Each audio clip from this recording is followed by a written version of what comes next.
ಆದಮೇಲೆನೂ ಬನ್ನಿ ನಾನು ಹೇಳ್ಕೊಡ್ತೀನಿ, ನಿಮ್ಗೆ ಏನೇ ಇದ್ರೂ ಡೌಟ್ ಇದ್ರೂ ಕೇಳಿ ಎಲ್ಲ ಹೇಳ್ಕೊಡ್ತೀನಿ ಅಂತ ಹೇಳ್ತಿದ್ದಾರೆ. ಬಟ್ ಎಷ್ಟು ಜನ ಈ ಥರ ರೆಸ್ಪಾಂಡ್ ಮಾಡ್ತಾರೆ ಅಂತ ನನಗೆ ಗೊತ್ತಿಲ್ಲ ಸೀರಿಯಸ್ ಆಗಿ. ಬಟ್ ಅವತ್ತು ಸರಿ ಇವತ್ತು ಸರಿ ಏನೇ ಕಾಲ್ ಮಾಡಿ. ಎಲ್ರಿಗೂ ನಮಸ್ಕಾರ. ನಿಮಗೆ ಗೊತ್ತಿರೋ ಹಾಗೆ ವೇಸ್ ಮೇಕ್ ಓವರ್ ಆ್ಯಂಡ್ ಸಲೂನಲ್ಲಿ ಬ್ಯೂಟಿಷಿಯನ್ ಕೋರ್ಸ್ಗಳನ್ನ ಸ್ಟಾರ್ಟ್ ಮಾಡಿದ್ದೀವಿ. ಇವರು ಪ್ರಿಯದರ್ಶಿನಿ. ಪ್ರಿಯಾ ನಮ್ಮ ಓಲ್ಡ್ ಸ್ಟೂಡೆಂಟ್. ನಾವು ಬಿಫೋರ್ ಒಂದು ಬ್ರಾಂಚ್ ಇತ್ತು ಅಂತ ಹೇಳಿದ್ವಲ್ಲ, ಆಗ ಇವರು ಕಲ್ತಿದ್ರು. ಈಗ ಪ್ರಾಕ್ಟೀಸ್ಗೆ ಅಂತ ಬಂದಿದ್ದಾರೆ. ಮೇಕ್ ಓವರ್ ಸಹ ಮಾಡ್ತಾರೆ, ಮೇಕ್ ಓವರ್ ಮಾಡ್ತಾರೆ. ಮತ್ತೆ ಬ್ಯೂಟಿಷಿಯನ್ ಈ ಕೋರ್ಸ್ನು ಕಂಪ್ಲೀಟ್ ಮಾಡಿ ಬೇರೆಯವ್ರಿಗೂ ಕಲಿಸ್ಬೇಕು, ನಾನು ವರ್ಕ್ ಮಾಡಬೇಕು ಅನ್ನೋದು ಇವರ ಒಂದು ಪ್ಲಾನಲ್ಲಿದೆ. ನೀವೇನಾದ್ರು ಹೇಳ್ತೀರಾ ಪ್ರಿಯಾ? ನೀವು ಮಾತಾಡ್ಲಿಕ್ಕೆ ಇದೆಯಾ? ಖಂಡಿತ ಇದೆ. ಆ್ಯಕ್ಚುಲಿ ನಾನು 4 years ಬ್ಯಾಕ್ ಇರೋದ್ರ ಫುಲ್ ಪೇಮೆಂಟ್ ಮಾಡಿದ್ದೆ. ಬಟ್ ಆವಾಗ ಫುಲ್ ಕಲಿಯೋಕ್ಕಾಗಿಲ್ಲ, ಸಿಚುವೇಶನ್ ಆ ಥರ ಇತ್ತು.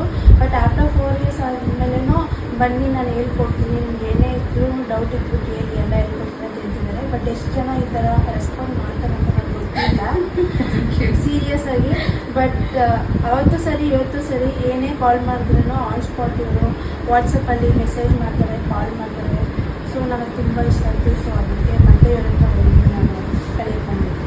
ವೆಲ್ಕಮ್ ಬ್ಯಾಕ್ ಪ್ರಿಯಾ ಅವರೇ. ಇನ್ನೂ ಚೆನ್ನಾಗಿ ಎಕ್ಸ್ಪರ್ಟ್ ಆಗಿ. ಮತ್ತೆ ಏನಂತ ಅಂದ್ರೆ ಈಗ ಮತ್ತೆ ಅಪ್ಡೇಟ್ ಆಗಿದೆ ಎಲ್ಲ ಪ್ರಾಡಕ್ಟ್ಸು, ಮೆಥಡ್ಸು, ಎಕ್ವಿಪ್ಮೆಂಟ್ಸು ಎಲ್ಲನೂ ಸಹ ಅಪ್ಡೇಟ್ ಆಗಿದೆ. ಹಾಗಾಗಿ ನೀವು ಇನ್ನೂ ಜಾಸ್ತಿ ಕಲಿತೀರಾ. ಬಿಕಾಸ್ ಹೇರ್ ಸ್ಕಿನ್ನು ಎಲ್ಲಾನು ಸಹ, ಮತ್ತೆ ಈಗ ನಿಮಗೆ ಗೊತ್ತಿರೋ ಹೈಡ್ರಾಫೇಶಿಯಲ್ ಇರ್ಬೋದು ಎಲ್ಲಾನು. ಆಮೇಲೆ ಆಲ್ರೆಡಿ ಪ್ರಿಯಾ ಅವರಿಗೆ ಗೊತ್ತಿದೆ ಏನು ಸರ್ವಿಸ್ ಮಾಡಬೇಕು, ಎಲ್ಲನೂ ಗೊತ್ತಿದೆ. ಬಟ್ ಈಗ ಜಸ್ಟ್ ಪ್ರಾಕ್ಟೀಸ್ ಮಾಡ್ತಿದ್ದಾರೆ. ನೀವು ಸಾಧ್ಯದಷ್ಟು ಬೇಗ ಹೋಮ್ ಸರ್ವಿಸ್ನ ಸ್ಟಾರ್ಟ್ ಮಾಡಿ. ಓಕೆನಾ? ಮನೆಯಲ್ಲಿ ಅಕ್ಕಪಕ್ಕ ಇರೋರಿಗೆ, ರಿಲೇಟಿವ್ಸ್ಗೆ ಎಲ್ಲರಿಗೂ ಸ್ಟಾರ್ಟ್ ಮಾಡಿ. All the best.